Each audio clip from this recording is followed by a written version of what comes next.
Ang Subscribe. Nanbaka ay ang pinakamapanganib na bilangguan na may mataas na seguridad sa isang liblib na isla kung saan walang sino man ang nakatakas ng buhay. Ngunit isa sa mga bilanggo mula sa Cell 13, kasama ang kanyang mga lihim na kakayahan sa S-rank, ay nagpasya na takasan ang bilangguang ito kasama ang kanyang mga kaibigan na buhay. Ang isang supervisor ay nag-utos na ang lahat ng mga ruta ng pagtakas ay isarado, ngunit ang mga bilanggo ay nakalusot sa isang metal na pinto. Ang isang bilanggo, na nakasuot ng asul na cap, ay gumagamit ng card upang ipakita ang mga hindi nakikitang laser traps at pinangunahan ang iba sa pamamagitan ng mga nakakatawang galaw, hanggang sa isa pang bilanggo, na nakasuot ng itim at puti na kamiseta, ay madaling i-deactivate ang mga bitag sa pamamagitan ng pag-crack ng password. Pagkatapos mag-trigger ng higit pang mga bitag, umakyat sila sa isang dock na puno ng gas na nagdudulot ng pagtulog, tumakas sa isang higanteng bola, at halos hindi nakaiwas sa kuryente. Ngunit sa kalaunan, bumalik sila sa kaligtasan sa pamamagitan ng parehong lagusan. Galit na galit ang warden at supervisor, at nagpadala sila ng isang lalaking nagngangalang Yamato para pigilan sila. Hinahabol ni Yamato ang mga bilanggo, ngunit nasa kanya ang direksyon ni Zoro ng One Piece at agad siyang naliligaw habang nagtatanong ng direksyon. Samantala, nagpatuloy ang pagtakas ng mga bilanggo ng walang anumang pagkagambala, at hindi nagtagal ay nakasagupa ang isang grupo ng mga armadong lalaki. Isang bilanggo, si Nico, ang tumalon upang iligtas ang kanyang kaibigan at kinuha ang tama ng baril, ngunit napagtanto lamang na ito ay isang pampakalma na hindi nakakaapekto sa kanya. Habang ang mga armadong lalaki ay saglit na natigilan sa bigong pag-atake, sinamantala ni Nico at ng kanyang kaibigan ang pagkagambala at tumakbo para dito, matagumpay na nakatakas. Hindi nagtagal, nakaharap nila ang isang grupo ng mga mapanganib na aso, ngunit pinapanood ni Nico ang Dog Tamer sa National Geography Channel, kaya madali niya itong pinaamo. Kasunod nito, sa wakas ay narating nila ang isang malaking bakal na pinto, na naghihiwalay sa kanila sa kalayaan. Ngunit lumubog ang kanilang mga puso nang makita nilang naghihintay ang supervisor sa kanila sa labas. Agad nilang inatake ang supervisor ng buong lakas, ngunit ang supervisor ay mas malakas at natalo ang mga ito bago ibinalik ang mga ito sa kanilang kulungan upang mabulok muli. Nakapagtataka, ang mga preso ay hindi masyadong nabalisa sa pagbalik sa kanilang selda. Kung ikukumpara sa ibang mga bilangguan, ang isang ito ay may masarap na pagkain, malalaking bathtub, kagamitan sa gym, at halos lahat ng pasilidad na kailangan nila. Makalipas ang ilang sandali, si Jogo, inmate 15, ay muling sinubukang tumakas ngunit mabilis na nahuli at ipinadala pabalik sa selda. Pagdating sa loob, sinabi niya sa iba ang tungkol sa isang misteryosong magandang babae na nakita niya sa daan. Kaya't ang mga bilanggo na ito ay agad na sumugod sa visiting room para lamang makita siyang kasama ng supervisor. Nagtataka sila kung paano nalalapitan ng gaya ng supervisor ang isang magandang babae, ngunit lumalabas na ang magandang babae na ito ay nagiging isang lalaki dahil siya ay talagang isang lalaki at nakababatang kapatid ng supervisor. Biglang tinawag ang supervisor ng kanyang senior, kaya umalis siya habang sinusubukang ligawan pera ni Jogo ang kanyang nakababatang kapatid, na nagtatanong kung bakit siya nakasuot ng ganoong kasuotang gamit. Biglang naramdaman ni Jogo ang galit na namumuo sa loob niya habang nagdidilim ang kanyang kalooban, at sinabi niyang ang mga kadena na ito ay inilagay sa kanya ng isang lalaking may pulang peklat sa kanyang leeg. Ang dahilan lang kung bakit siya pumunta dito ay para hanapin ang tol-una na lalaking ito at maghayganti. Kinabukasan, sa kulungan ng Nanbaka, sinuri ng supervisor ang Cell 13 at nakitang nawawala si Jogo. Naturally, ipinapalagay niya ang isa pang pagtatangka sa pagtakas, ngunit hindi si Jogo ay natulog lamang sa silid ng tungkulin sa gabi. Galit na galit, humihingi ng paliwanag ang supervisor, at si Jogo ay casual na nagsabing umalis siya dahil humihilik ang kanyang mga kasama sa selda. Nang di pa yun sapat, si Yamato, ang tol-unan, ay abala sa pagsasanay sa halip na magbantay. Habang naghihiyawan ang mga bilanggo kung gaano kasarap ang pagkain kumpara sa ibang mga bilangguan, narinig ng chef, isang may malaking malambot na puso sa kabila ng kanyang laki, ang kanilang mga papuri at, sa kanyang pananabik, ay naglagay ng cake sa kanilang mesa bilang pasasalamat. Pagkatapos magpakasawa sa matamis na regalo ng chef, ang mga bilanggo ay nakakita sa isang Rubik's Cube. Mabilis itong nalutas ni Jogo sa loob ng ilang segundo, na humahanga sa lahat. Hindi payag na umatras, ang isa pang preso na desperado na ipahiya siya ay nagbigay kay Jogo ng isang mas mahirap na palaisipan. Madali niyang nalutas iyon, iniiwan ang naghahaman na galit, nagtatanong sa kanyang mga pagpipilian sa buhay. Ang supervisor, na nainis sa kanilang mga kalokohan, ay pinatrabaho sila sa paggawa ng mga kasangkapan. Si Jago ay nagrereklamo tungkol sa gawain na nakakabagot, ngunit sinabi ng supervisor sa kanya na maging higit na katulad ni Nico, na, sa katunayan, ay gumawa ng isang kahoy na robot sa halip na mga kasangkapan. Ikinagalit nito ang supervisor, na agad na hinampes at pinahirapan si Nico ng walang kabuluhan. Para bang hindi iyon mas malala, ang isa pang preso ay nagsimulang mag-ukit ng isang magandang dilag bilang estatwa. Ngayon ay si Jago naman. Ipinagmamalaki niya ang mga muebles na ginawa niya. Humanga sa buong 2 segundo, naalis ang kagalakan ng supervisor nang pinindot ni Jago ang isang buton, na nagpapakita ng self-opening drawer na bumabaklas at tumama sa mukha niya. Ang supervisor, na opisyal na tapos na sa kalokohan, ay tumungo sa kanyang assistant upang talakayin kung gaano sila kadelikado kapag nalaman ng head warden ang tungkol sa mga kalokohan ng Cell 13. Pumasok si Jago, masayang binabanggit na ito ay medyo nakakahiya.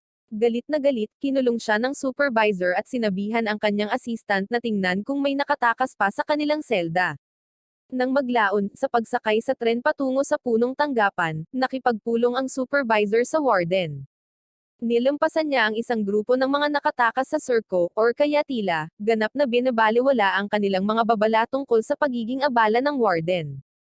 Pagpasok sa kanyang opisina, inabutan siya nito ng ilang mga file na hindi alam na lihim itong nagkakagusto sa kanya. Hindi sinasadyang magkahawak sila ng mga kamay, at halos hindi niya napigilan ang kanyang sarili. Inatake ng kanyang walang kaalam-alam na bantay ang supervisor, sa pag-aakalang ginugulo niya ang warden, ngunit walang kahirap-hirap na itinaboy siya ng supervisor sa isang tabi at pumasok sa negosyo. Pagkatapos ng kalokohang iyon, pinag-uusapan ng warden at ng supervisor ang mga bilanggo, simula sa bilanggo 25. Lumalabas na si Nico ay naaresto dahil sa pag-abuso sa bawal na gamot, at ang kanyang dakilang dahilan para makatakas sa kanyang huling bilangguan ay dahil ayaw niya sa mga karayom. Binibigyan nila siya ng mga iniksyon para sa kanyang allergy sa pagkain. Sa Nanbaka, binibigyan nila siya ng oral med sa halip, kaya nananatili siya at nalutas ang problema. Sumunod, inmate 69. Nakulong siya dahil sa mga kaguluhan sa grupo, ngunit nakatakas sa dati niyang kulungan dahil hindi nasarapan sa pagkain. Siya ay naging isang perpektong inmate sa Nanbaka, gayunpaman, dahil ang pagkain dito ay ang pinakamasarap. Pagkatapos ay sumunod si inmate 11, na naaresto dahil sa pagpapatakbo ng isang underground na casino. Nakatakas siya sa kanyang huling kulungan dahil nakipag-date siya sa ilang random na babae. Sa wakas, si inmate 15, ang hari ng mga pagtakas ay nakulong dahil sa pandarambong. Lumabas siya sa kanyang unang kulungan ng araw ding iyon na dumating siya. Nang tinanong ng warden kung bakit siya patuloy na tumatakas, ang supervisor ay natigilan, tinawag niya itong libangan niya. Kinabukasan, pinatigil ni Hajime ang humihikbi niyang assistant, na nagreklamo tungkol sa pagbuli sa kanya ng mga bilanggo sa Cell 13. Sinabihan siya ni Hajime na tumayo at huminto sa pag-iyak, ngunit ang assistant ay patuloy na nagsasalita tungkol sa kanyang kakilakilabot na karanasan sa mga bilanggo. Pinagalitan siya ni Hajime, sinabi sa kanya na huwag matakot sa kanila at lumaban kung kinakailangan. Ngunit ang kaawa-awang lalaki ay hindi mapigil ang umiyak at ibinahagi kung paano nila siya palagi ang pinagtatawanan, na nagtutulak sa kanya na huminto sa kanyang trabaho. Ipinayo ni Hajime na hindi solusyon ang paghinto, at dapat niyang ipagmalaki na siya ay isang bantay sa bilangguan. Sinabi niya na kung ang assistant ay maaaring humawak ng kanyang trabaho dito, maaari niyang gawin ang lahat. Iminumungkahi ni Hajime na gamitin ang mga kahinaan ng mga bilanggo laban sa kanila. Nagsisimula siya sa inmate 11, si Ono, na ang pangunahing kahinaan ay ang mga magagandang babae. Ang pagbibigay sa kanya ng isang magazine na puno ng mga kaakit-akit na kababaihan ay dapat na panatilihing abala siya ng ilang sandali. Para naman sa inmate 69, si Rock, na nahuhumaling sa pagkain at pakikipag-away, ang kailangan lang nilang gawin ay bigyan siya ng exciting na menu para mapanatili siyang engaged. Para sa inmate 25, si Nico, ang pinakamadaling pakitunguhan, kailangan lang nilang bigyan siya ng anime na mapapanood. Sa wakas, ang inmate 15 na si Jago ang pinakamahirap dahil ang pagtakas sa kulungan ang tanging libangan niya. Upang mapanatili ang kontrol kay Jago, kailangan nilang pangasiwaan ng mabuti ang iba pang mga bilanggo. Matapos magbigay ng mahabang aral kung paano kontrolin ang mga bilanggo, bumalik si Hajime sa kanyang trabaho. Nakipagpulong siya sa warden, na nagpaalam sa kanya tungkol sa isang bagong bilanggo at humiling sa kanya na ilagay ang bilanggo sa cell 13. Tinalakay nila ang impluwensya ng bagong bilanggo na ito sa iba, dahil sa kasaysayan ng pagkabihag at pagtakas ni Sukoma. Sa pag-alis ni Hajime sa opisina ng warden, nakita niya ang kanyang assistant, na tuwang-tuwang ibinahagi kung paano niya nagawang gawing abala ang mga bilanggo sa pamamagitan ng pagsunod sa payo ni Hajime. Sinabi sa kanya ni Hajime ang tungkol sa bagong paglipat, at sa lalong madaling panahon ang mga bilanggo ng Cell 13 ay nalaman ang tungkol sa bagong pagdating, at nagtataka kung sino ang kanilang magiging bagong kasama sa selda. Sa sandaling iyon, dumating si Sukoma sa estilong ninja, na ikinamangha ng mga bilanggo. Lahat maliban kay Jago ay nasasabik sa kanyang mga ninja trick at tinatanggap siya. Gayunpaman, sinasabi ni Jago na ang lahat ay isang pagkukunwari. Bilang tugon, ibinahagi ni Sukoma ang kanyang mga taktika sa pagtakas, ngunit tumanggi pa rin si Jago na maniwala sa kanya. Hinahamon ni Sukoma si Jago sa isang jailbreakang contest para patunayan ang kanyang kakayahan at talunin siya.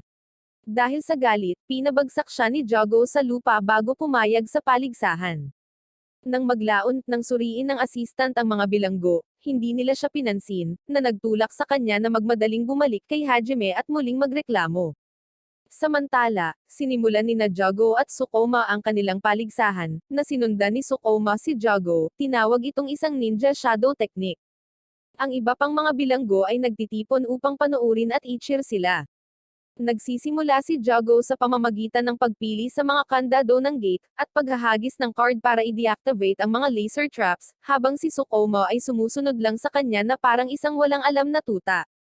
Hindi nagtagal, nagkaharap sila ni Hajime. Sinubukan ni Sukoma na ipakita ang kanyang mahusay na mga diskarte sa ninja, ngunit hindi sila tugma para kay Hajime, na basta na lang sumuntok at itinatapon sa isang tabi na parang ipis.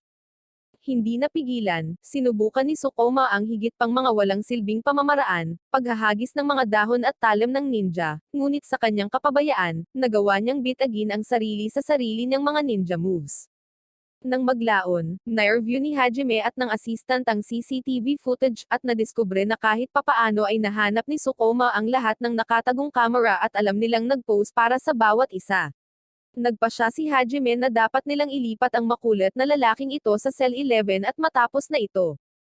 Kinabukasan, binuksan ni Yamato ang Cell 13, at ibinalita sa mga preso na bukas ay bisperas ng bagong taon, at may mga palamuti at paglilinis na gagawin, na syempre, ang mga bilanggo ay may pananagutan. Samantala, pumunta si Hajime sa opisina ng warden upang maglinis, at hindi mapigilan ng warden ang paghanga sa kanya ng may pananabik mula sa kanyang upuan. Nang maglaon, tinalakay niya sa mga supervisor ang paparating na torneo ng bagong taon sa bilangguan ng Nanbaka, kung saan hinahamon nila si Hajime, na sinasabing ang kanyang tagumpay noong nakaraang taon ay isang pagkakamali.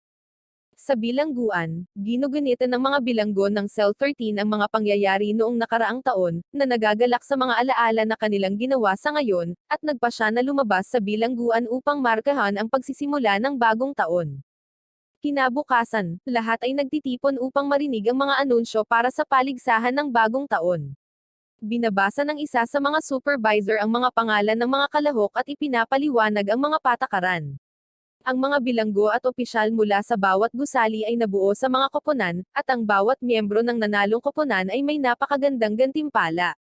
Ang mga gwardya ay tumatanggap ng mga pay bonus, habang ang bawat bilanggo sa nanalong koponan ay makakapili ng isang bagay na kanilang pipiliin. Sa sandaling marinig nila ito, ang mga bilanggo ng Cell 13 ay nasa sabik at tumakbo kay Hajime, na nagmamakaawa sa kanya na kunin sila bilang kanyang mga kasamahan. Gayunpaman, ipinaalam sa kanila ng assistant na ang desisyong ito ay nasa warden. Sa kabutihang palad para sa kanila, inabuso ng warden na si Momoka ang kanyang kapangyarihan at pinapirma ang mga bilanggo sa Cell 13 para sa paligsahan. Ang isa sa mga gwardya, kasama ang kanyang koponan, ay lumapit kay Hajime at tinutuya siya dahil sa pagkakastalk sa Cell 13 na mga bilanggo. Dumating ang iba pang mga gwardya, at lahat sila ay nakikibahagi sa isang walang kabuluhang kompetisyon tungkol sa kung sino ang mas mahusay. Ang kalokohang ito ay nagpapatuloy ng ilang sandali, na nagbibigay ng libreng libangan para sa mga bilanggo. Sa lalong madaling panahon, ang unang kaganapan ay inihayag, at ang komentarista ay nagpapakita na ito ay isang paligsahan sa kaligrapya. Ang mga bilanggo ay natakot nang marinig ito at lumingon kay Jago, umaasa na maaari niyang tulungan silang i-clear ang round. Magiliw na hinugot ni Jago ang kanyang brush at nagsimula, ngunit sa lalong madaling panahon natanto nila kung gaano siya kaawa-awa dito. Nakakahiya nilang napagtanto na si Jago ay magaling lamang sa paglabas ng kulungan, wala nang iba. Sa kabutihang palad, pinahanga ng mga gwardya na sina Yamato at Hajime ang lahat sa kanilang perpektong kasanayan sa kaligrapya. Napanganga ang mga bilanggo, habang ipinapaalam ng supervisor sa kanila na ang parehong mga gwardya ay mga lisensyadong calligrapher. Salamat sa kanila, ang koponan ay lumipat sa susunod na round, na sinisiguro ang unang tagumpay para sa Cell 13. Mula sa itaas, ang warden ay nagmamasid at naging mapagmahal na nais na isulat ni Hajime ang kanyang pangalan.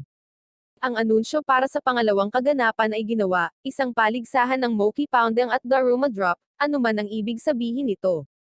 Tila, ang koponan ay kailangang kumpletuhin ang Moki nang hindi hinahayaan ang kanilang Daruma na tumama sa lupa, isang paligsahan ng lakas at tibay.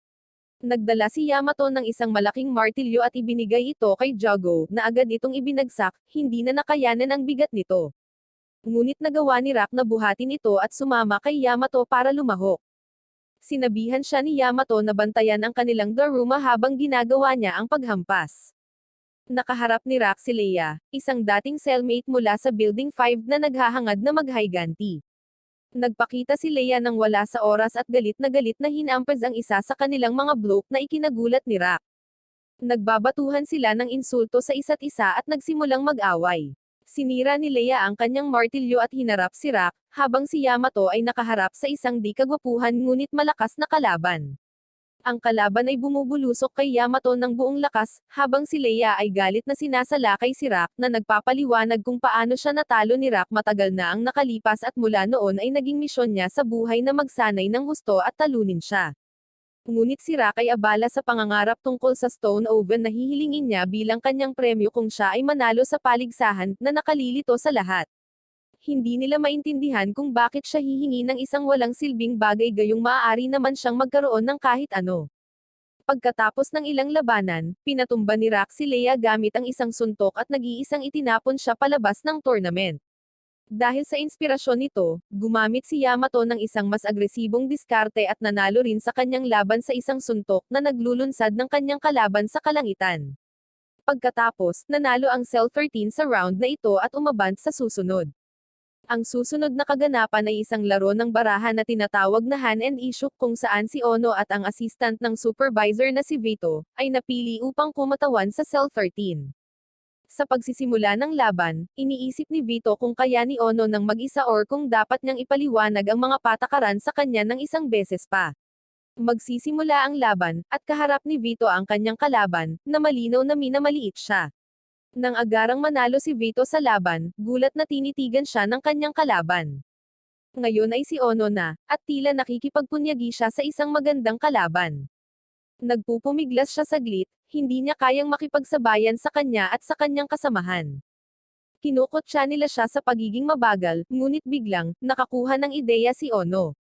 Nang kinukutya ng lider ng kabilang koponan si Ono dahil hindi pa rin siya nagtagumpay at nagpaplanong manloko, sinabi ni Jago sa lalaki na si Ono ay isang henyo at hindi kailangang mandayo para manalo.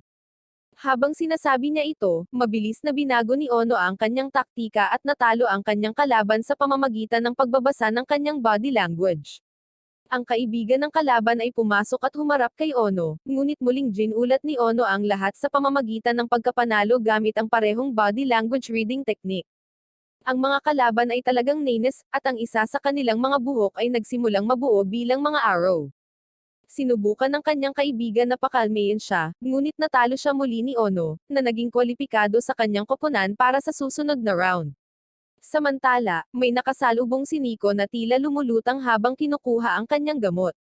Sa takot, tumakbo siya pabalik sa iba, iniwan ang kanyang gamot, at sinabi kay Hajime ang tungkol sa pangyayari, ngunit hindi siya pinaniwalaan ni Hajime. Ang ikatlong kaganapan ay inanunsyo, isang umiikot na labanan, katulad ng Beyblade ngunit may mga super-sized na trumpo. Dapat itakda ng mga koponan ang kanilang nangungunang pag-ikot sa gitna ng entablado, at humanap ng paraan upang matamba ang trumpo ng kanilang kalaban. Inanunsyo ng komentarista ang natitirang mga koponan at kung sino ang kanilang kakaharapin, gumawa ng mga pahayag at iniinsulto ang lahat. Galit na galit ang mga katunggali at handang harapin ang kanilang mga kalaban. Sa sandaling iyon, inanunsyo ng komentarista ang isang bagong duo, at mabilis na nakilala ni Nico ang isa sa kanila bilang ang lumulutang na tao. Hinatak niya ang shirt ni Hajime, hinihimok siyang tumingin. Sa pagka-excite, tumalon si Nico mula sa kanyang upuan at hindi sinasadyang itinulak si Hajime sa lupa, habang hinihiling sa lahat na panoorin ng maigi ang lumulutang na lalaki. Nagalit si Hajime, mabilis na bumangon, at sinuntok si Nico sa ulo dahil sa kanyang walang ingat na pag-uugali. Dahil dito, napilitan sina Hajime at Nico sa laban sa kanilang mga kalaban. Magsisimula ang laban, at dumiretso ang mga kalaban para kay Hajime, alam nilang siya ang mas mahigpit sa dalawa. Nagalit si Nico at hinampad sila ng bowl ang bakal, pinagalitan sila sa pag-atake ng dalawa laban sa isa, at nagpatuloy sa pag-lecture sa duo. Muli siyang nasasabik nang ang isa sa mga kalaban, na nakasuot ng salamin, ay umakyat sa dingding ng paligsahan at nagpas siyang umidlip. Hinarap ni Nico ang lumulutang na lalaki at nakiusap sa kanya na turuan siya kung paano lumutang. Hindi huminto si Nico at patuloy siyang ginugulo, na tinatawag siyang master. Sa kalaunan, ang lumulutang na lalaki ay napapagod at nag-alok kay Nico kung siya ay mananalo. Natuwa si Nico, tumalon, at handang patunayan ang sarili. Samantala, nakipaglaban si Hajime sa lalaking unggoy, at nagpatuloy ang kanilang pag-aaway sa loob ng ilang panahon, na lahat ay matamang pinagmamasdan ng warden, na sana ay siya na lang ang nakikipagbuno kay Hajime, na muling nakipaglovedovi. Inihagis ni Hajime ang kanyang kalaban sa lupa at umabant, ngunit inatake siya ng lumulutang na lalaki mula sa likuran sa parang Goku-style na galaw. Si Nico ay humanga sa kanyang magiging mentor at nakatayo doon na tulaler. Kahit na matapos itapon ni Hajime ang kalaban, patuloy na pinupuri ni Nico kung gaano kahusay ang lalaki, na iniinis ang kanyang mga kasamahan sa koponan. Nakiusap si Nico sa lumulutang na lalaki na ituro sa kanya ang galaw, at nagpasikat sa pamamagitan ng pagkopya sa pamamaraan na ginamit ni Leia kanina laban kay Rock. Ang lumulutang na lalaki ay humanga na maaaring kopyahin, at gawing perpekto ni Nico ang isang pamamaraan sa pamamagitan lamang ng pagmamasid dito ng ilang sandali. Tinatalakay ni Jogo, at ng iba pa ang nakakabalisa na kakayahan ni Nico na ganap na Jin Agaya ang isang bagay kung sa tingin niya ay cool ito.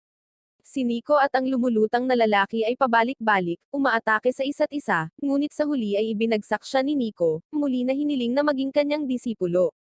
Ang kaibigan ng lumulutang na lalaki, na nagre-relax sa itaas, ay nagsabi kay Nico na talagang ang lumulutang na lalaki ang dapat na maging alagad ni Nico, dahil ang tanging dahilan kung bakit siya pumasok sa paligsahan ay upang makahanap ng isang karapat-dapat na master. Nasasabik si Nico, tumatalon-talon, humihiling na kunin siya bilang kanyang tagapagturo.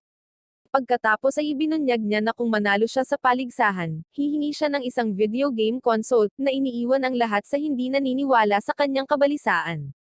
Nagalit ang kaibigan ng lumulutang na lalaki at itinabi siya, tinawag siyang mahina at isip bata. Samantala, ipinagpatuloy ni Hajime ang kanyang pakikipaglaban sa lalaking unggoy, na hindi titigil sa pakikipagtalo.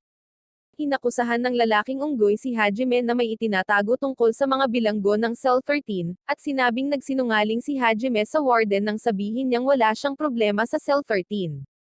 Nagalit si Hajime, binuhat siya sa kwelyo, at itinabi siya, na naging sanhi ng ibang mga koponan upang gamitin ang kaguluhang ito para sumulong laban sa isa't isa. Patuloy na pinahirapan ni Hajime ang lalaking unggoy ng walang awa, habang ang warden ay nagpapantasya tungkol sa mga romantikong senaryo sa kanya.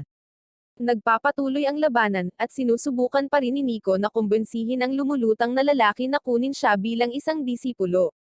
Samantala, inihagis ni Hajime ang kanyang trumpo sa kanyang kalaban at nanalo sa laban, habang si Nico ay nanalo sa pamamagitan ng paggaya sa mga galaw ni Jogo.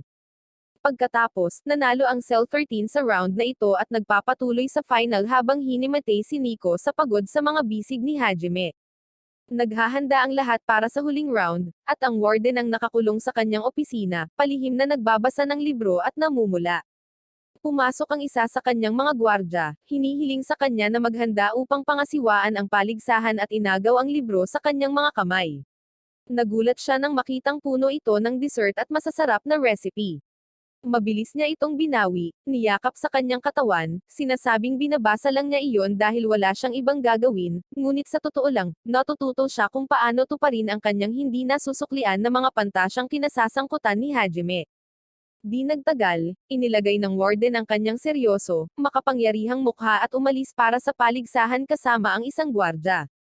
Sa kanilang paglalakbay, tinalakay nila ang mga nakaraang round at kung paano nakuha ni Hajime ang panalo, na nagmumungkahi na ang parehong bagay ay maaaring mangyari muli sa taong ito, ngunit ginambala siya ng warden, na nagsasabi na ang buong dahilan para sa torneo na ito ay upang ipakita ang lakas ng bantay at paalalahanan ang mga bilanggo sa kanilang lugar, pinapanatili silang nakacheck. Tinukso siya ng gwardya tungkol kay Hajime, at naasar siya, itinapon siya sa langit at hinabol siya. Samantala, ang lalaking unggoy at isa pang tol-unang kalahok ay nasa ospital at tinatalakay ang kanilang malagim na pagkatalo. Binanggit ng isa pang bilanggo ang isang lalaking nagngangalang Cairo, na maaaring gumawa ng lahat ng uri ng mga gamot at lunas. Naalala ng lalaking unggoy ang kanyang laban kay Hajime, at nagtataka kung paano nagpatuloy si Hajime at natalo siya ng ganoon kadali. Biglang naalala ng unggoy na lalaki na inalok siya ni Cairo ng isang manhid na ahente na gagamitin laban kina Hajime at Nico. Gayunpaman, hindi ito umubra dahil, ayon kay Cairo, si Nico ay masyadong nahuhumaling sa gamot noong nakaraan, na naging dahilan upang siya ay imyon. Bumalik sa torneo, inanunsyo ng komentarista ang susunod na kaganapan at nagtataka ng malakas kung bakit dumudugo ang isang kalahok, na hindi alam ang naunang kaganapan niya sa warden. Binabati ng warden ang mga huling kalahok at ibinalita ang pangwakas na kaganapan, isang paligsahan sa pagbubukas ng safe barrel. Ang layunin ay magbukas ng isang higanteng safe barrel, at ito ay isang two-man team event na may isang bantay at isang inmate bawat team. Si Jago ay literal na itinulak sa pakikilahok ng kanyang mapagmahal na mga kasama sa selda, habang si Hajime ay nagtalaga kay Yamato upang makipagkumpetensya. Gayunpaman, hindi ito sinasang-ayunan ng kalabang gwardya at hinahamon si Hajime na lumahok sa halip. Tumanggi si Hajime na sinasabing pagod na siya mula sa nakaraang gabi. Nang marinig ito, ang warden ay namula at muling naanod sa kanyang mga pantasya tungkol kay Hajime, hinahangaan ang kanyang pangangatawan. Nang tumanggi pa rin si Hajime na makipagkumpetensya, hiniling ng ibang gwardya sa warden na makisali siya. Ibinigay niya sa kanya ang kanyang mapanganib na titig, ngunit sa loob-loob niya, sumisigaw siya sa pananabik na makitang gumanap si Hajime. Hindi makatiis sa kanyang titig, si Hajime ay nagmamakaawang sumang-ayon na makilahok. Ang may maputing buhok na gwardya, nagalit na si Hajime ay madaling nakumbinsi ng warden, ay nagiging kaina-hinala. Nagtataka kung sinusubukan ni Hajime na pagtagumpayan siya, nagalit siya, hindi alam ang totoong nararamdaman ng warden. Samantala, nabigla si Jago nang makilala niya ang kanyang kalaban, ito ang dati niyang cellmate, ang nahuhumaling makuha ang tanikala ni Jago kahit na ano paman. Nagsisimula na ang paligsahan, at lahat ay nagmamadaling pamwesto. Agad na napatigil si Jago ng kanyang kalaban na kulay kahel ang buhok na sinuntok siya. Bumangon si Jago, nagalit, at muling humarap sa kanya. Nagtataka ang lahat kung bakit tinakpan ng lalaking ito ang kanyang mga mata. Samantala, sinubukan ni Hajime na umalis, ngunit hinayla siya ng kanyang kalaban pabalik sa laban. Pagod dito, sinabi sa kanya ni Hajime na maaari siyang magkaroon ng titulo dahil hindi siya interesado. Naniniwala ang kalaban na mamahalin lang siya ng warden kung kaya niyang talunin si Hajime sa tournament. Pagkatapos ay kinaladkad ng kalaban si Hajime sa lupa gamit ang isang lubad, ngunit si Hajime ay dumapo sa kanyang mga paa at sinusugod siya ng buong bilis. Inilabas niya ang kanyang baril, itinutok ito sa lalaki, na nagpapahayag na wala siyang interes na manalo. Samantala, si Jago ay nagpupumilit na palayasin ang kanyang kalaban at hinahabol siya para sa mga sagot. Bumunot si Hajime ng isa pang baril na ikinagulat ng kanyang kalaban, na nabigla nang makita siyang armado. Ang hindi napapansin ng kalaban ay isang kahon na may label na tulungan ang iyong sarili, na puno ng mga kapaki-pakinabang na bagay para sa paligsahan. Ibinunyag ng komentarista ang kahon, at inanunsyo na maaaring gamitin ng sinuman sa alinmang koponan ang mga nilalaman nito para lumaban. Galit na galit ang lalaking may puting buhok sa bagong karagdagan na ito, at sinamantala ito ni Hajime, pinaputukan siya ng mga rubber bullets. Habang papalapit ang lalaki, ang warden ay namumula at nag-cheer na parang isang teenager na tinamaan ni Cupido, na nahuhumaling kay Hajime. Ang labanan ay nagpapatuloy sa magkabilang panig na gumagamit ng iba't ibang mga armas, ngunit si Hajime ay nananatiling may kontrol. Habang inaasahan ng lahat na madali siyang manalo, mas nag-aalala sila kay Jogo, na nakikipaglaban sa kanyang kalaban. Tinutuya siya ng kaaway ni Jogo, na tinatawag siyang walang silbi kumpara sa kanya. Hinawakan ng lalaki ang kanyang mga mata, at itinaas ang kanyang maskara upang ipakita ang mga peklat. Samantala, inatake ni Hajime ang kanyang mayabang na kalaban sa kaliwat kanan, ngunit ang lalaki ay matigas ang ulo na patuloy na bumabangon, desperado na mapabilib ang warden. Binalik niya ang tingin sa kanya, umaasang makikita siya nito bilang isang lalaki kung matalo niya si Hajime. Ang mayabang na lalaki pagkatapos ay nagpakawalan ng isang hindi nakikitang espesyal na pamamaraan, na namamahala upang mapunta ang isang hiwa kay Hajime.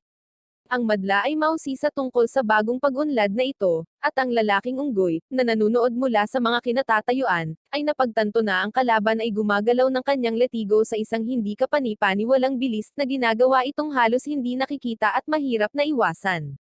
Samantala, si Jogo ay pinapahirapan hanggang sa di makahinga, halos maduraj ang kanyang bungo. Itinulak siya ng kanyang kalaban sa pader, nagbabantang kunin ang kanyang mga tanikala para sa kanyang sarili. Sinuri ni Hajime ang sitwasyon mula sa malayo, iniisip kung paano mamajetin. Ang lalaking may maputi ang buhok ay patuloy na gumagamit ng kanyang invisible whip technique, ngunit si Hajime, na naumay na, ay nagbasa ng kanyang body language at nag-counter, na may mga eksaktong suntok na nagpabagsak sa kanya. Ang mga tao ay nagbubuni para kay Hajime, at ang warden ay lalong nasasabi. Samantala, si Jogo ay patuloy na nakikipagpunyagi laban sa taong may kahel na buhok, na hinihiling na alisin ni Jogo ang kanyang mga tanikala. Sumagot si Jogo na halos imposible ito at sinubukan niya ng hindi mabilang na beses. Ang taong may kahel na buhok ay tumawa, at sinabi na ang tanging makakapagtanggal sa kanila ay ang lalaking may mga galos. Sa pagbanggit nito, natigilan si Jogo. Ang lalaking may mga galos sa leeg ay ang gumapos kay Jogo, at simula noon, hindi na niya ito maalis. Galit na galit, si Jogo ay sumugod sa isang bulag na galit, sumuntok ng ligaw. Ang taong may kahel na buhok ay nagpakawalan ng kanyang pyro attack, at ang lahat ay naghihintay ng may pag-asa. Si Jogo, na pinabagsak sa lupa, ay tinipon ang lahat ng kanyang paghahangad at bumangon, kumawala mula sa mga bato na nakaipit sa kanya, nagpakawalan ng isang ligaw, malakas na aura. Nagtanong ang taong may kahel na buhok kung bakit determinado si Jogo na tugisin ang lalaking may mga galos. Tinawag ni Jogo na talunan ang lalaking iyon sa pakikialam sa kanyang katawan at paglalagay sa kanya sa tanikala, na nangakong hinding-hindi siya patatawarin at sisirain siya kapag nabigyan siya ng pagkakataon. Habang nagpapatuloy ang torneo, mag-isang nakaupo si Sukoma sa kanyang selda nang dumating si Yamato upang samahan siya sa visiting room bago bumalik sa tournament. Nagulat si Sukoma na may bisita, lalo na ang isang taong nasa sabik na makita siya. Gayunpaman, nang makilala ang kanyang bisita, sinubukan ni Sukoma na umalis kaagad, ngunit pinigilan siya ng lalaki, nagtanong kung kumusta ang buhay-buhay. Umupo si Sukoma, nagtatanong kung paano siya natagpuan ng bisita. Tumawa ang lalaki, ipinahayag na wala siyang problema dahil siya ang manager ni Sukoma. Natuklasan niya na si Sukoma ay lihim na inaresto at inilipat, ngunit para pagtakpan ito, gumawa siya ng kwento tungkol sa pagkawala ni Sukoma at niloko ang lahat. Sinabi ni Sukoma na dapat siyang tanggalin dahil dito, ngunit tumanggi ang manager, iginiit na hindi dapat makulong si Sukoma. Pagkatapos ay nasa sabik ang manager, na ibinubulalas na dahil iniisip ng lahat na nawawala si Sukoma, kapag nakalabas na siya, makakaakit siya ng maraming atensyon at makakatanggap ng maraming alok sa trabaho. Gayunpaman, sinabi sa kanya ni Sukoma na hindi siya magsisinungaling sa mundo at tapos na siyang maging isang star na nagmumungkahi na ang manager ay dapat maghanap ng iba. Nagalit ang manager, sinabing mahirap siyang subaybayan at kailangan niyang magsimulang magtrabaho muli sa lalong madaling panahon. Samantala, si Jogo, nakakatakas lang mula sa torneo, ay nakilala ang isang cute na itim na kuting at binuhat ito, na nagbibiro na ito ang isang gwardya na hindi niya kayang guluhin. Narinig niya ang boses ni Sukoma at pumasok upang makinig, habang nakikipag-usap si Sukoma sa kanyang manager. Galit na galit si Sukoma, inakusahan ang kanyang manager at lahat ng iba na mga mandurukot at nilinlang siya, na sinasabing sila ang dapat na nasa bilangguan sa halip na siya. Inakusahan niya ang manager ng pagtulong sa isang direktor na nagnakaw ng kanyang buhay. Ang direktor na ito ay talagang ina ni Sukoma, na labis niyang kinamumuhian. Naalala ni Sukoma ang kanyang nakaraan, nais ng kanyang ina na mag-direct ng isang pelikulang ninja, ngunit nag-aalinlangan ang manager, dahil marami ng mga pelikulang ninja. Gayunpaman, iginiit niya na gagawin niya itong kakaiba sa pamamagitan ng paggamit ng isang aktwal na ninja bilang nangunguna, hindi lamang isang artista. Dinala niya si Sukoma ng malalim sa kagubatan, naghahanap ng mga tunay na ninja at kalaunan ay nakakita ng mga palatandaan ng kanilang presensya. Ang batang si Sukoma pala ang nagsasanay ng palihim, nagsasanay para maging isang shinobi warrior para maprotektahan niya ang sarili. Nang lapitan siya ng kanyang ina at ng manager, hiniling nilang malaman kung nasaan ang iba pang mga mandirigma, ngunit tumanggi si Sukoma na ihayag ang anuman. Nagsimulang umiyak ang maliit na si Sukoma, ipinaliwanag na hindi pa siya shinobi at iniwan na ng iba. Nagsasanay siya sa kabundukan para lumakas hanggang sa isang araw ay makakasama niyang muli ang iba pang mga mandirigma. Sinubukan siyang aliwin ng kanyang ina, ngunit hinampil niya ang kanyang mga kamay at tumalon pabalik. Sa halip na magalit, tinanong niya ito kung gaano nakatagal mula nang umalis siya sa kanyang nayon. Sinabi ni Sukoma sa kanya na ang kanyang mga magulang ay nawala ng napakatagal na halos hindi niya naaalala ang mga ito, sa paniniwalang umalis sila dahil siya ay walang halaga. Nangako siya na magiging mas malakas para mahanap niya ang kanyang mga magulang balang araw. Sa sandaling iyon, niyakap siya ng kanyang ina, umiiyak habang ipinahayag na siya talaga ang kanyang ina. Naniwala si Sukoma sa kanya, lalo na nang nangako itong hindi na siya iiwan at binigyan ng scarf, ngunit kasinungalingan lang ang lahat. Gusto lang niyang gamitin siya para matupad ang kanyang makasariling pagnanais na mag-direct ng isang ninja movie. Sa kagustuhang mapasaya siya, nagsanay si Sukoma na hindi maging isang shinobi kundi isang artista. Ipinagpatuloy ito ng kanyang ina, nag-aayos sa kanya upang maging isang artista, at ngayong alam na ni Sukoma ang katotohanan, galit na galit siya sa kanya. Ang manager ay nagtatanong kung ano ang big deal dito, kung siya ay nagsinungaling or hindi.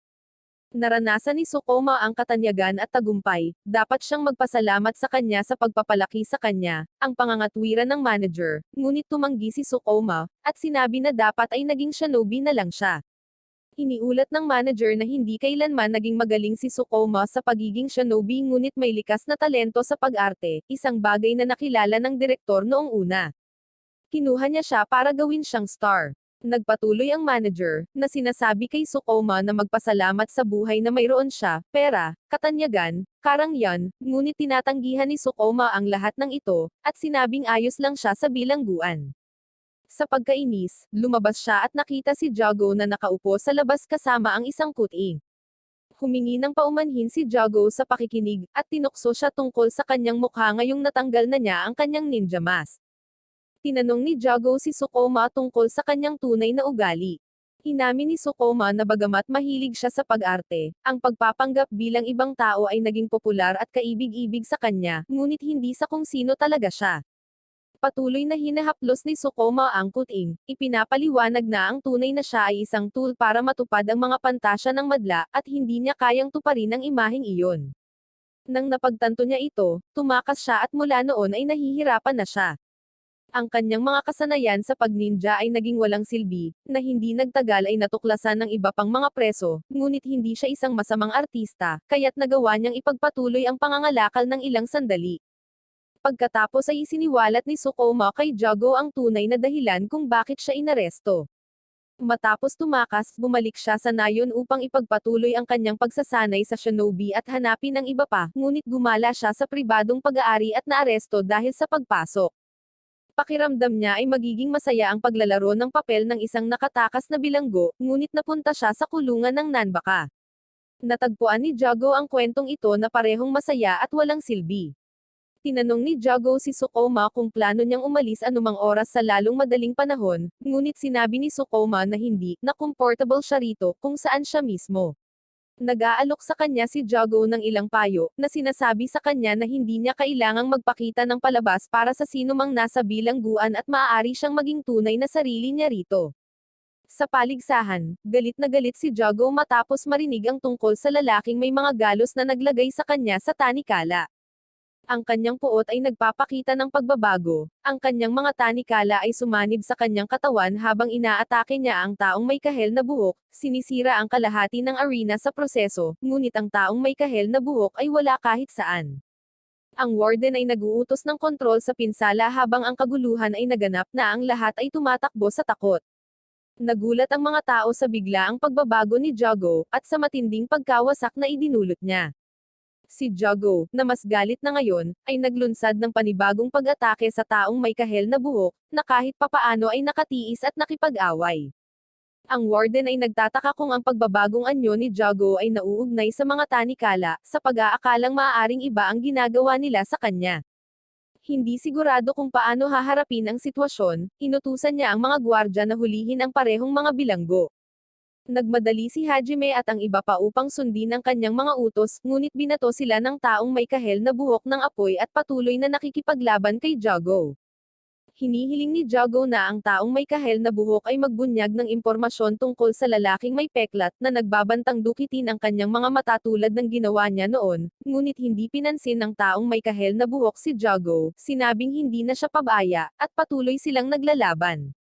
Kinulong niya si Jago sa isang bilog ng apoy, nagbabantang susunugan siya ng buhay para tuluyang mapalaya ang kanyang mga tanikala.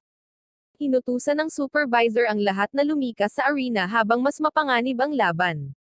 Gayunpaman, si Jago at ang iba pang mga preso ng Cell 13 ay tumangging umalis, nagtago sa malapit dahil sa pag-aalala kay Jago. Sinabi ni Yamato sa kanila na si Jago ay nasa malubhang problema dahil sa pag-atake sa parehong mga gwardya at kapwa mga bilanggo. Nanunood sila, nag-aalala, nag-iisip kung paano sila makakatulong habang patuloy ang labanan. Pumasok ang isa pang guard, hinihiling na sumuko ang dalawang bilanggo, ngunit tinawag siya ng taong kahel na buhok na mahina at sinabihan siyang tumahimik. Naghagis siya ng napakalaking bowl ang apoy sa gwardya, ngunit nagsanib puwersa ang iba pang mga gwardya upang ilihis ang pag-atake. Ang mga gwardya ay nag-aaway sa isa't isa ngunit nagawang itulak pasulong sa pagtatangkang mahuli ang mga bilanggo. Nagsama-sama sila, pinalibutan ang taong may kahel na buhok habang naglulunsad siya ng panibagong pag-atake ng apoy. Ang mga gwardya ay muling lumihis na napansin na kailangan niya ng oras upang mag-recharge sa pagitan ng mga pagsabog ng apoy. Kapag siya ay umatake muli, ang taong unggoy ay nagkulong sa kanya, at ang mga gwardya ay pinagsama ang kanilang mga armas upang sa wakas ay maipit siya. Ngayon, si Jago na lang ang natitirang nakatayo. Sinundan siya ng isang gwardya, nagpaputok ng mga putok, ngunit ang mga bala ay hindi nakakapinsala kay Jago. Parang pantay-pantay ang pag-aaway ng dalawa. Ayaw na makita ang kanyang kaibigan na nasa panganib, tumalon si Ono mula sa kanyang pinagtataguan at tumakbo patungo sa labanan. Sumama sa kanya ang iba, sinusubukang supilan si Jago. Hinawakan ni Rock si Jago habang tinatangka ng iba na pakalmayin siya. Si Jago, gayunpaman, ay kumawala at itinapon sila sa isang tabi, hinihingi pa rin kung nasaan ang may peklat na gwardya. Ang kanyang mga kaibigan, nalilito, ay nagtataka kung sino ang tinutukoy ni Jago, ngunit patuloy nilang sinusubukan at pinigilan siya. Muli, itinapon sila ni Jago, at nakiusap si Ono sa kanya na matauhan at alalahanin kung sino siya habang papalapit sa kanya. Sa sandaling iyon, pumasok si Hajime, iniligtas si Ono at sinabihan siyang umatras. Sinuntok niya si Jago sa bituka, dahilan para matamba ito, duguan. Hindi tumitigil si Hajime, naghahatid ng malalakas na suntok at walang magawa si Ono. Biglang sinigawan ng warden si Hajime na huminto, at agad niyang binitawan si Jago. Inutusan niya ang mga gwardya na tumawag sa mga medax, at ibinalita na opisyal na natapos ang paligsahan ng bagong taon. Pagkalipas ng ilang araw, pinagalitan si Hajime dahil sa paglusob at pagpapahirap kay Jago ng masyadong malupit nang ang utos ay para lamang hulihin siya. Inilihis ito ni Hajime, na nagsasabing ang lahat ay labis na nagre-react, ngunit inakusahan nila siya ng paglagay kay Jago sa kritikal na kondisyon at sumire sa paligsahan. Pagkatapos ng higit pang pagsasabi ng leksyon, ipinagkibit-balikat ito ni Hajime at bumalik sa Building 13. Ang nangyari sa pagtatapos ng torneo ay nang ipahayag ng warden ang pagtatapos, sina Yamato at Hajime ay naglabas na lang ng inumin, na idineklara ang kanilang sarili bilang mga nanalo, na ikinagulat ng lahat. Nang bumalik si Hajime sa Cell 13, galit na ibinato ni Ono ang mga bagay sa kanya, hinihiling na malaman kung ano ang iniisip niya nang pahirapan niya si Jago ng husto. Galit na galit ang lahat kay Hajime, lalo na kay Ono. Mayroon silang tense staring contest, at inakusahan ni Ono si Hajime na handang pumaslang para sa kanyang trabaho. Inamin ni Hajime na ito ay totoo ngunit kinikilala din na siya ay lumampas sa oras na ito. Nang marinig ito, bahagyang huminahon si Ono at sinabi kay Hajime na habang si Jago ay kakilakilabot sa karamihan ng mga bagay, tulad ng kaligrapya, matematika, at palakasan, siya ay napakahusay sa pagtakas sa mga bilangguan. Iyon ang isang bagay na pinagmamasdan niya. Ibinahagi nila ang magagandang alaala ni Jago at iginiit na hindi siya isang halimaw. Talagang nagmamalasakit siya sa kanila. Tinanong nila si Hajime kung nasaan si Jago, ngunit umalis siya nang hindi sumasagot. Sa labas, umupo si Hajime para sa ilang kapayapaan nang lumapit ang isa sa mga tanod ng komentarista at ibigay sa kanya ang isang pribadong mensahe mula sa warden. Binasa ito ng malakas ng gwardya, si Hajime mula sa Cell 13 ay suspendido ng 3 araw. Pinagtatawanan siya ng gwardya habang nakayuko si Hajime sa hiya. Samantala, umiiyak ang warden sa kanyang opisina, ayaw na suspindihin si Hajime, ngunit ginagawa ito para sa tungkulin. Pagkaraan ng 3 araw, bumalik si Hajime sa trabaho at tinanong ang kanyang assistant kung nagkaroon ng anumang problema sa Cell 13 inmates. Sinabi sa kanya ng assistant na, nakakagulat, ang mga bilanggo ay kumilos ng napakahusay sa kanyang pagkawala. Hindi na nila sinubukang tumakas ng medyo mababa na ang bar para sa kanila. Habang naglalakad si Hajime, nilapitan siya ng may maputing buhok na gwardya at ipinaalam na nagising na si Jago. Sumagot si Hajime na papunta na din siya sa kanya. Nagpalitan sila ng mga titig, na pinagbibintangan ang isa't isa na hinahayaan nilang tumakbo ng ligaw ang kanilang mga bilanggo at magdulot ng kalituhan. Itinuro ni Hajime na ang taong may kahel na buhok ay nagdulot ng higit na pinsala sa kanyang mga pag-atake ng apoy kaysa kay Jago. Ang iba pang mga gwardya ay nagpapaalam kay Hajime na ang nakakulong kulay kahel na buhok ay nakadina na ngayon sa isa pang gusali, tumangging magsalita maliban kung makakausap niya si Jago.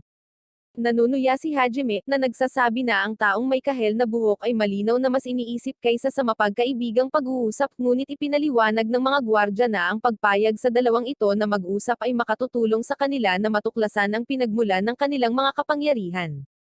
Inihagis ng isang gwardya ang kanyang cellphone kay Hajime, na nagmumungkahi na kahit papaano ay hayaan nilang magsalita ang dalawang bilanggo sa telepuno. Kinukot siya ni Hajime ang gwardya sa pagkuha ng mga utos mula sa mga bilanggo, ngunit iginiit ng gwardya na wala silang pagpipilian kung gusto nilang mang-alap ng higit pang impormasyon, dahil ang parehong mga bilanggo ay masyadong marahas upang huwag pansinin. Nang maglaon, binisita ng maputing buhok na gwardya ang kanyang nakakulong na preso, tinanong kung komportable siya sa kanyang selda. Ang bilanggo ay tumugon sa pagsasabing kung ito ay mas madilim, siya ay magrereklamo. Ang gwardya, na nagtataka, ay nagtanong kung paano niya malalaman iyon dahil hindi niya nakakakita. Ang bilanggo ay nagsasabi lamang na ito ay isang hula, at pagkatapos ay humiling na kausapin si Jago. Samantala, si Jago ay napunta sa isang katulad na sitwasyon, at pinuntahan siya ni Hajime. Inilagay ni Hajime ang telepuno sa lupa sa harap ni Jago at pinutol ang CCTV footage. Tinanong kung gusto ni Jago na makalaya sa kanyang mga tanikala. Nakuha nito ang atensyon ni Jago dahil kanina pa siya tahimik. Sumagot si Jago na hindi na kailangan. Binuksan ni Hajime ang telepuno, ipinaalam kay Jago na nasa kabilang linya ang nakakulong na may kulay kahel na buhok. Nagsimulang magsalita ang lalaking may kahel na buhok tungkol sa lalaking may mga galos na nagpapakitang hinahanap din niya ang parehong lalaki. Gusto niyang sukatin kung gaano karami ang alam ni Jago tungkol sa lalaking may peklat bago gumawa ng susunod na hakbang. Tinanong niya si Jago kung may ideya ba siya kung nasaan ang lalaki, or kung ano ang pinagkakaabalahan niya. Si Jago ay nagngangalit ang kanyang mga ngipin at inamin na hindi niya alam, na inihayag na umaasa siyang malaman ang impormasyong iyon mula sa taong may kahel na buhok. Ipinaliwanag ni Jago na ang lalaking may mga galos ay siyang naglagay sa kanya sa tanikala, ngunit higit pa doon, wala siyang alam tungkol sa kanya. Ang taong may kahel na buhok ay nagtatanong kung ang tanging layunin ni Jago ay alisin ang kanyang mga tanikala. Kinumpirma ito ni Jago, ngunit hindi siya pinaniwalaan ng ibang preso at nagsimulang tumawa ng malakas. Si Jago, na ngayon ay dismayado, ay nagtanong kung bakit ang taong may kahel na buhok ay nahuhumaling sa kanyang mga tanikala. Ipinaliwanag ng bilanggo na may kahel na buhok na ang mga tanikala mismo ay hindi gaanong mahalaga sa kanya. Ang mga ito ay isang paraan lamang sa isang layunin.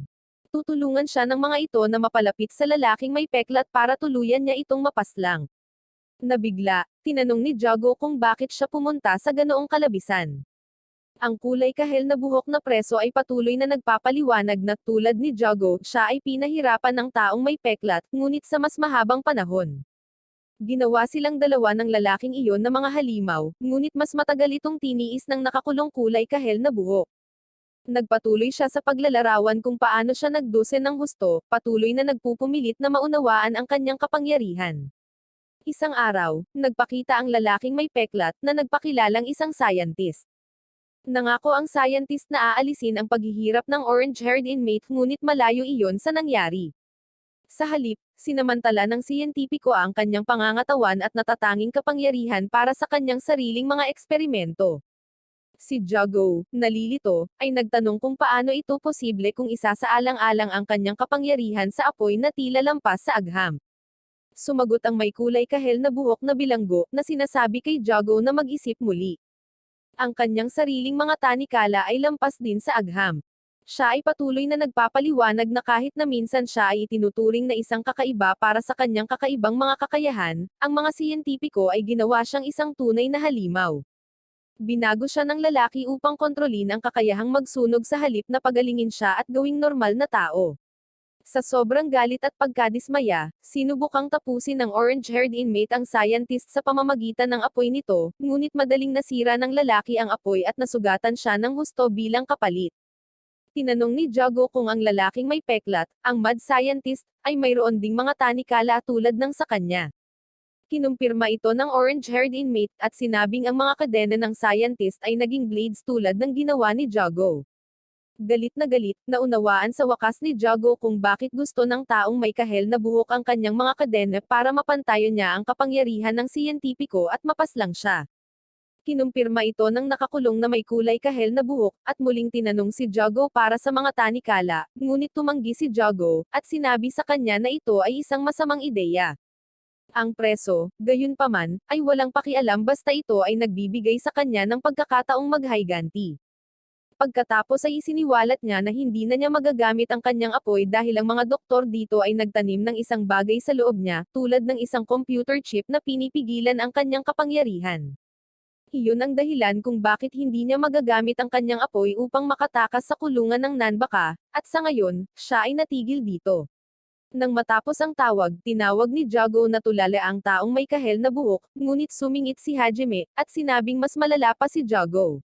Sinabi niya kay Jago na wala siyang laman sa loob, wala siyang tunay na layunin sa buhay. Walang kabuluhan ang libangan ni Jago na tumakas sa mga kulungan.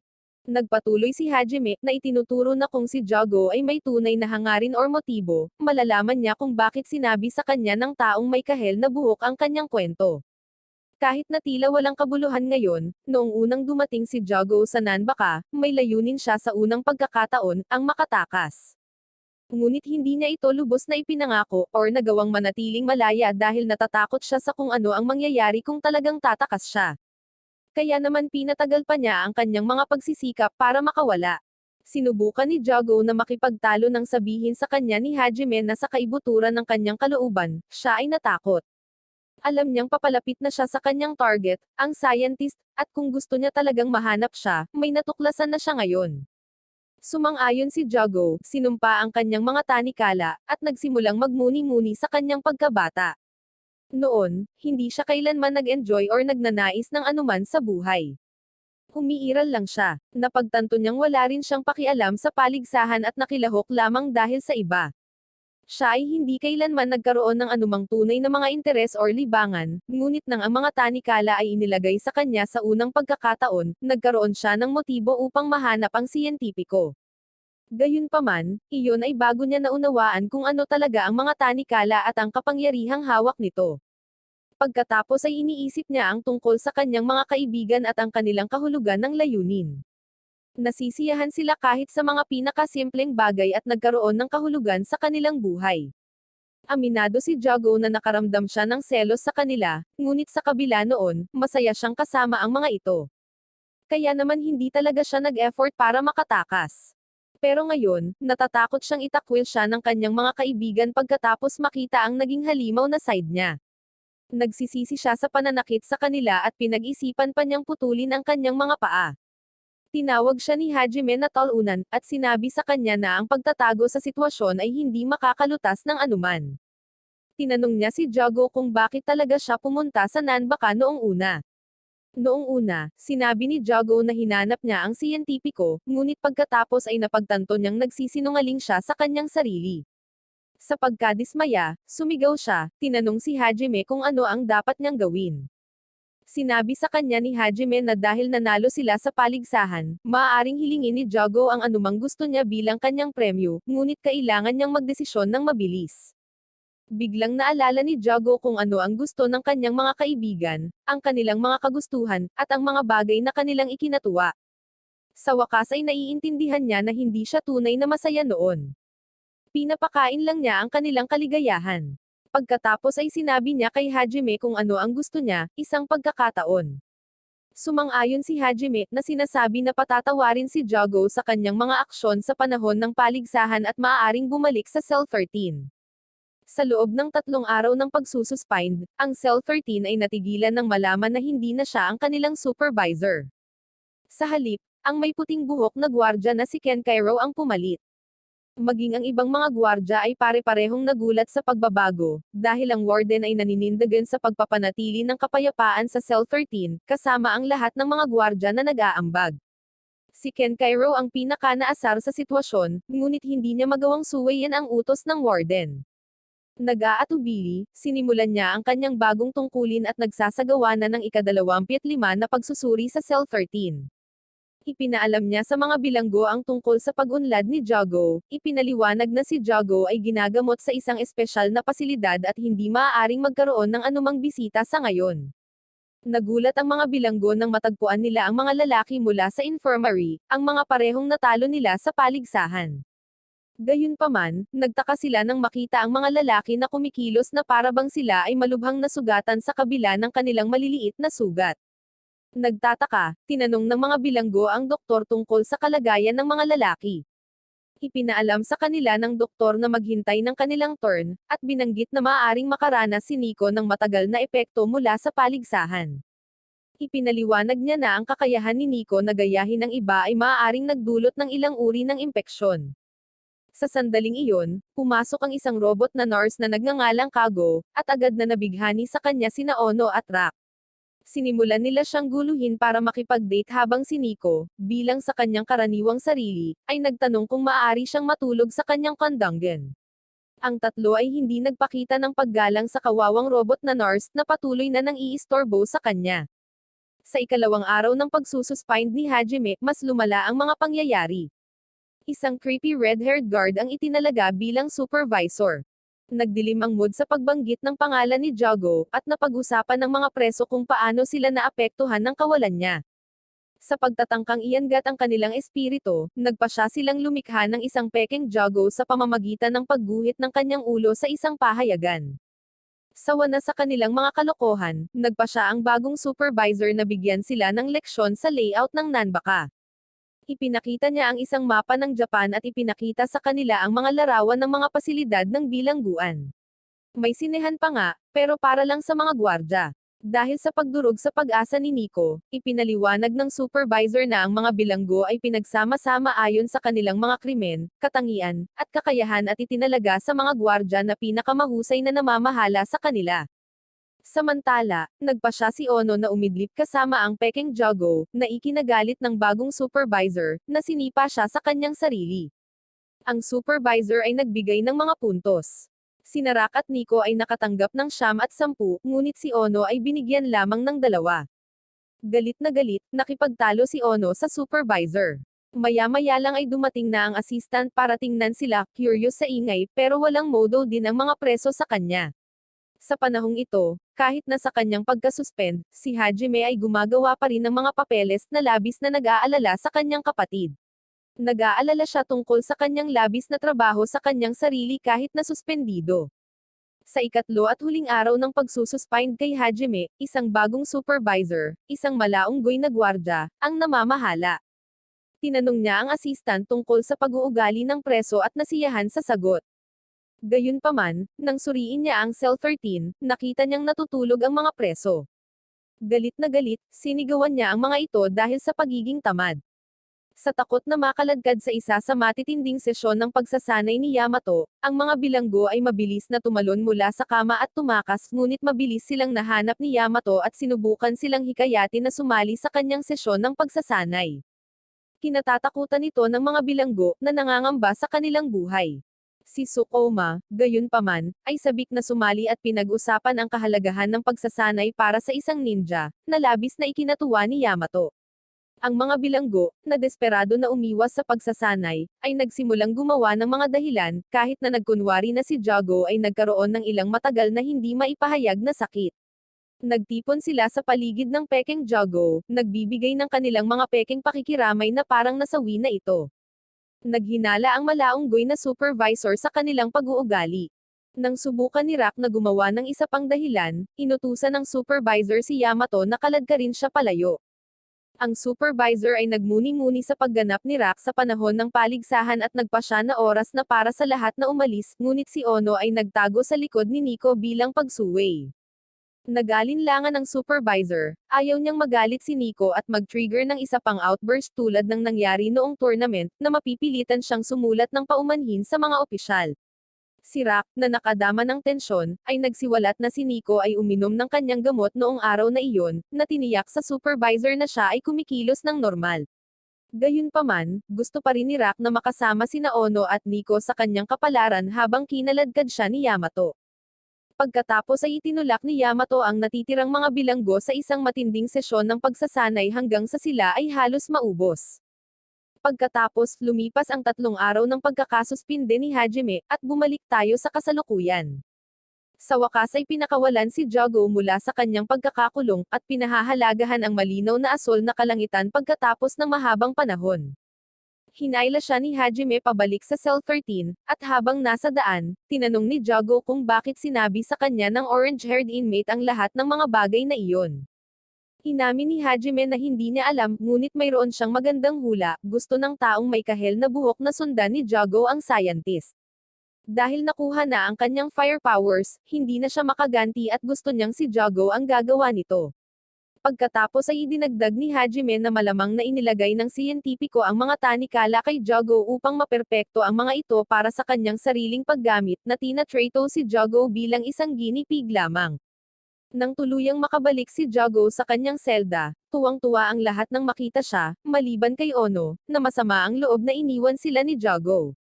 Gayunpaman, lumambot muli siya kaagad pagkatapos. Mabilis na nagkwentuhan ang mga preso kay Jago sa lahat ng nangyari sa nakalipas na 3 araw, at nakaramdam ng pagsisisi si Jago. Humingi siya ng paumanhin sa kanila dahil sa pagkawala ng kontrol, at para sa napakaraming itinatago sa panahon ng torneo. Ipinahayag niya kung gaano siya nanghihinayang sa lahat ng sakit na naidulot niya sa kanila. Minsan sa gabi, nagigising si Rock mula sa isang nakakabagabag na bangungot tungkol sa kanyang nakaraan, ngunit sa kabila ng matagal na epekto, tinitiyak niya kay Jago na ayos lang siya. Ipinaliwanag niya na lalo siyang nasasabik dahil ngayon ang araw na sa wakas ay matatanggap niya ang kanyang premyo, isang coveted stone oven bilang gantimpala para sa pagkapanalo sa kamakailang paligsahan. Samantala, sa ibang bahagi ng kulungan, ang lumulutang na lalaki at si Leia ay abala sa kanilang selda, nagsasanay at nag-uusap sa mga pinakabagong pangyayari. Naputol ang kanilang pag-uusap nang dumating ang kanilang supervisor si Hakori, at ihatid sila palabas ng kanilang gusali, Building 5, at dalhin sila sa Building 13. Ipinaliwanag ni Hakori na hiniling ni Rock na makita sila. Pagdating nila sa bagong gusali, sinalubong sila ni Rock at inaalok sa kanila ang kanilang mga unang hiwa ng bagong lutong pizza mula sa kanyang bagong nakuhang stone oven. Sabik niyang ibinabahagi ang pizza sa lahat. Habang ang iba ay kumakain, si Leia sa una ay nag-aalangan, ngunit sa ilang malumanay na paghihikayat mula sa mga bilanggo ng Cell 13, pati na rin mula kay Hakori, sa huli ay sumuko siya at kumuha ng isang slice. Sa kanyang sorpresa, napagtanto ni Leia ang pizza na hindi kapani-paniwalang masarap at tinatangkilik ito ng higit pa kaysa sa inaasahan niya. Sinasamantala ni Rock ang pagkakataong ipaliwanag ang mga benepisyo ng paggamit ng stone oven para sa pagluluto, at ang iba, kasama sina Yamato at Jogo, ay nagpapahayag ng kanilang pagpapahalaga sa kamanghamanghang pagkain. Ang pizza na ginawa sa stone oven ay tila nagdadala ng pakiramdam ng init at kasiyahan sa lahat ng sumusubok nito. Hindi titigil doon, nag-aalok din si Rock kay Leia ng ilang tradisyonal na pagkaing Chinese na nag-trigger ng biglaang pag-alon ng nostalgia para kay Leia. Ang mga lasa ay nagpapaalala sa kanya ng tahanan, at nagsimula niyang mapagtanto kung paano siya hindi kailanman naglaan ng oras upang pahalagahan ang kanyang mga pagkain, or anumang bagay para sa bagay na iyon bago ang sandaling ito. Dahil sa kabaitang ipinakita sa kanya, sa wakas ay inamin ni Leia kung gaano kahalaga sa kanya ang lahat ng ito, at sinamantala pa niya ang pagkakataong humingi ng tawad kay Rock dahil sa pagiging malayo at pagkakaroon ng cold attitude sa nakaraan. Malugod na tinanggap ni Rock ang paghingi ng tawad, at binibigyang diin kung gaano kahalaga na pahalagahan ang pagkain na mayroon tayo, isang aral na nakatutugon sa lahat ng naruroon. Nagpasalamat muli si Leia kay Rock bago bumalik sa kanyang gusali, na ngayon ay nararamdaman na mas konektado sa kanyang mga kapwa bilanggo. Pagkaalis ni Leia, nagmuni-muni si Jogo kung paano tila nagbago si Rock kamakailan. Sinabi niya na ang pagbabago ni Rock ay banayad ngunit tiyak para sa mas mahusay.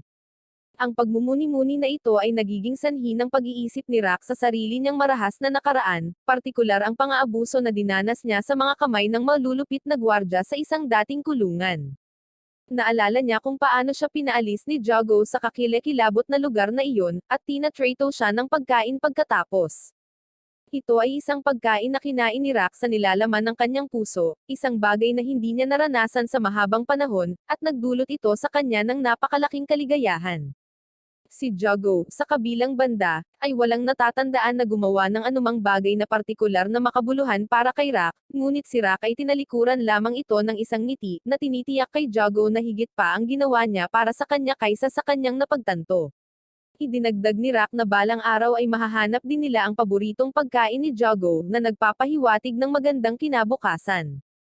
Samantala, sa ibang lugar sa bilangguan, sumasailalim si Nico sa isang medikal na pagsusulit, gaya ng ginagawa niya linggo-linggo. Nakahiga siya roon, nakadarama ng kalungkutan, malungkot, at nag-iisa, at ang kanyang kahabag-habag na ekspresyon ay sapat na upang mag-alala maging ang robot na nurse na nag-aalaga sa kanya. Naramdaman ang kalungkutan ni Nico, nag-alok si Ono na dalhan siya ng mga natirang pagkain, at siya, kasama sina Jogo at Rock, ay nagtungo sa infirmary upang bisitahin si Nico. Pagdating, sinamahan sila ng siyentiste ng bilangguan, si Arina, at ang doktor na nagbabala sa kanila na huwag masyadong ipa-excite si Nico. Patuloy na gumagaan ang kalooban ni Nico, na pabirong itinuturing ni Ono at Rock na kagagawan ng asawa ng doktor na si Kazori. Ang kanilang mga hinala ay naging tama nang si Kazori ay kapansin-pansing binasag ang dingding ng ospital, pumasok sa silid at agad na nagsimula ng isang maliit na pagtatalo sa doktor sa harap ng robot na nurse. Sa kabila ng kanilang pagtatalo, nagawa ng robot na nurse na patigilin ang mag-asawa sa pagtatalo. Pagkatapos ay ipinaalam ni Kazori kay Nico na handa na ang kanyang gaming console, na pumukaw sa kanyang interes. Gayunpaman, sa halip na isang simpleng gaming console, isiniwalat ni Kazori na isang buong arcade room ang na-set up para sa kanya, na labis na ikinatuwa at ikinasabik ni Nico. Pinasalamatan niya ito ng husto, ngunit tinabig niya ito na para bang hindi big deal. Pagkatapos ay tinanong ni Kazori ang assistant kung bakit naruroon ang lahat ng iba pang mga bilanggo, na napansin na ang silid ng arcade ay dapat na premyo ni Nico. Ipinaliwanag ng assistant na ang iba ay masyadong nasa sabik at gustong makita ang premyo para sa kanilang sarili. Hindi napigilan ang pagsali, si Nico, na puno ng pananabik, ay nagsimulang maglaro ng iba't ibang mga arcade games sa silid. Sa isang punto, hiniling niya kay Hajime at sa assistant na ipatawag ang lumulutang na lalaki, sabik na ibahagi din ang karanasan sa kanya. Nang maglaon, dumating ang lumulutang na lalaki, na halatang nainis sa patawag ngunit agad na gamaan ang kanyang kalooban. Samantala, sina Hajime at ang lalaking unggoy ay sumasali sa isang maliit na kompetisyon, bawat isa ay nagyayabang tungkol sa kanilang sariling mga bilanggo at nakikibahagi sa isang paligsahan kung kaninong mga bilanggo ang mas mahusay. Sa lahat ng oras, ang mga bilanggo ng parehong Cell 13 at Cell 8 ay patuloy na nasisiyahan sa paglalaro ng iba't ibang mga laro sa arcade. Sa ibang lugar sa arcade, sinusubukan ng commentator guard na kumbinsihin si Jago na sumali sa kasiyahan. Sa kalaunan ay hinailan ni Nico si Jago sa isang laro ng crane kung saan ipinakita ni Ono kung paano maglaro sa pamamagitan ng matagumpay na pagkapanalo ng isang Jago na manika at pagbibigay nito sa kanya. Si Jago, na medyo naguguluhan, ay tinanggap ang regalo. Nahihikayat din ang lumulutang na lalaki na maglaro, at bagamat natalo siya sa una at nadidismaya, nagbabago ang kanyang kalooban kapag sa huli ay nanalo siya ng isang manika ng kanyang sarili, na lubos na nasiyahan sa kanya. Sa pagtatapos ng araw, binigay ni Kazori kay Nico ang aktwal na gaming console na ipinangako, ngunit nakakagulat na tinanggihan ito ni Nico. Ipinaliwanag niya na mas gusto niyang magkaroon ng malaking arcade room para masiyahan siyang makipaglaro sa kanyang mga kaibigan. Habang nag-uusap sila, ibinahagi ni Nico kung paanong ang pagpapakilala sa kanya ni Jago sa kultura ng Hapon, partikular na ang manga at mga video game, ay ganap na nagbago ng kanyang pananaw sa buhay. Ang paghahayag na ito ay nagpagulat kay Jago, dahil hindi niya talaga natatanda ang gumawa ng anumang espesyal, ngunit tinitiyak sa kanya ni Nico na gumawa ito ng malaking pagkakaiba. Si Jago naman ay nagpahayag ng interes na matuto patungkol sa mga video game, na humihiling kay Nico na turuan siya kung paano maglaro. Samantala, sa labas ng arcade, nakita ni Ono ang taong may kahel na buhok na papunta sa isang lugar kasama si Kenkairo. Mabilis niya itong pinigilan, ngunit pumasok si Jago, iginiit na hindi nabanta ang taong may kahel na buhok dahil nawala ang kanyang kapangyarihan sa apoy. Sa kabila ng pagtiyak ni Jago, nananatiling maingat si Ono at iginiit na dapat pa ring humingi ng paumanhin ang taong may kahel na buhok para sa kanyang mga nakaraang aksyon. Nang humingi ng paumanhin ang taong may kahel na buhok, agad siyang pinatawad ni Ono at inanyayahan siyang sumama sa lahat sa arcade room. Pumayag si Kenkairo na hayaan ang taong may kahel na buhok na bumisita sa arcade, sa kondisyon na maghahayag siya ng higit pang mga detalye tungkol sa kanyang nakaraan, na iniiwan ang pinto na bukas para sa higit pang mga paghahayag sa susunod na linya. Pumayag ang lalaking may kahel na buhok na sabihin kay Kenkairo ang kanyang nakaraan bilang kapalit ng pahintulot na makasama ang iba sa arcade room. Sinimulan niya ang kanyang kwento sa pamamagitan ng pagpapaliwanag na, mula sa pagsilang, siya ay naiiba sa ibang tao. Siya ay may hindi pangkaraniwang mataas na temperatura ng katawan, mas mataas kaysa karaniwan. Noong una, sinabi sa kanya ng kanyang mga magulang na ito ay isang espesyal na bagay, na ang kanyang init ay nagmula sa araw at isang regalo. Tiniyak nila sa kanya na siya ay natatangi at ang kakayahang ito ang naging espesyal sa kanya. Gayunpaman, habang siya ay lumalaki, ang init sa loob niya ay naging napakalakas. Hindi niya ito kayang kontrolin, at sa bandang huli, parang nag-aapoy ang sarili niyang katawan mula sa loob palabas. Kahit na hindi na siya mabilang na sumailalim sa mga medikal na pagsusuri, na ang lahat ay bumalik sa normal, ang kanyang kondisyon ay lumala lamang. Ang kakulangan ng mga sagot mula sa mga doktor ay nagdulot sa kanya ng pagkabalisa, at sa paglipas ng panahon ay nagsimula siyang magduse mula sa talamak na bangungot. Ang kanyang buhay ay naging mas mahirap pangasiwaan. Isang araw, ang kanyang katawan ay natupok ng apoy na buo niyang tinakpan, na nagdulot sa kanya ng matinding paso. Binansagan ng mga doktor ang kanyang kondisyon bilang spontaneous human combustion, ngunit walang makapagpaliwanag kung bakit ito nangyayari or kung paano ito mapipigilan. Gayunpaman, hindi siya binitawan ng kanyang mga magulang. Ang kanilang nakakaaliw na presensya ang tanging bagay na nagpapanatili sa kanya ng saligan sa mga madilim na oras na iyon. Sa kanyang paglaki, nagawa niyang makapag-aral ng kolehiyo, ngunit ang mga bagay ay hindi bumuti doon. Hindi nagtagal ay pinalayas siya ng isang estudyante na nagsimulang magpakalat ng masasamang tsismis tungkol sa kanya.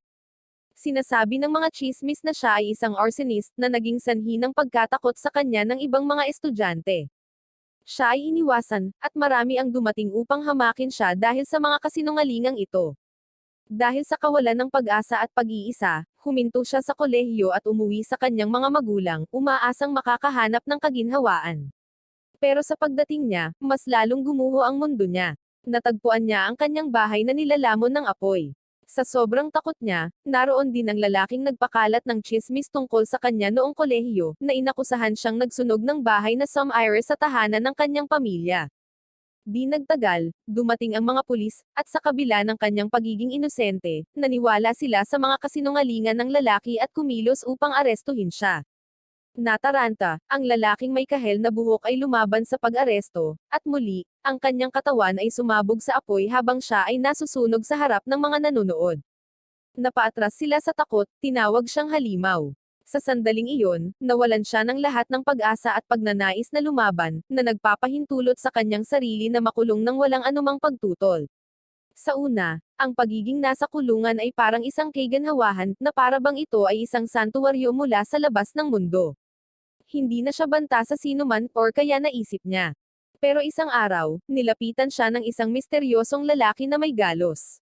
Nangako ang lalaking ito na aayusin ang kanyang kalagayan at aalisin ang kanyang hindi mapigil na apoy. Desperado para sa isang solusyon, ang taong may kahel na buhok ay pumayag sa alok ng lalaki, ngunit sa halip na ayusin siya, ang lalaking may peklat ay nagpalalo pa.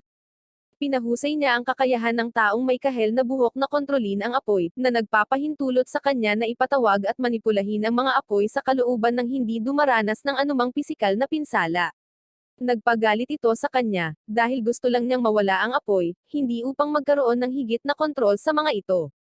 Gusto lang niya ng normal na buhay na walang apoy. Nang ipahayag ng taong may kahel na buhok ang kanyang galit, ang kanyang mga reklamo ay sinalubong ng panunuya mula kay Ernest, isa pang figure na sangkot sa balangkas na ito.